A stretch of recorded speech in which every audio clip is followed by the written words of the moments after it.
It's important to restore the coast of Louisiana and the Gulf South in whole for storm protection reasons, as well as myself being a native New Orleanian and a fisherman and a huntsman and just one who appreciates the wildlife of Louisiana. It is important to protect that for generations to come. And also it protects the culture in which I participate, because if we had too much water coming in here again, it would not be a good sight. Someone who is not from here should care about restoring the Gulf Coast due to the fact that it affects the world.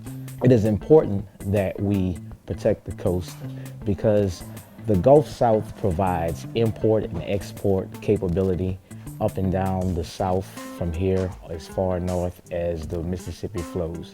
And that would be catastrophic to not be able to use this as a port city.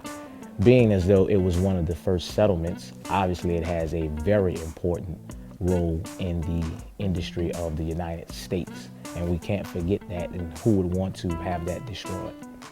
Well, when you look at the state's master plan to restore the coast, you have to understand that it has been put together through lots of studies and working with many people who understand the culture and the environment of the weather that we have here.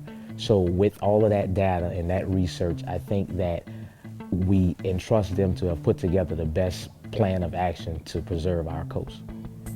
My favorite memory of being on the coast, I would say, is fishing in Grand Isle on an area that is no longer there and was important at one time. We used to call it the Rocks, where I caught my first redfish, and I got to understand how hard one of those redfish can really pull on a rod and reel. And I was about 9 years old, but it's a memory that stuck with me forever because I got splashed and pulled in the water and all that good stuff. But I did land the fish, and I've been a fisherman ever since my uncle took me out there. So that's my most fondest memory of the Gulf Coast.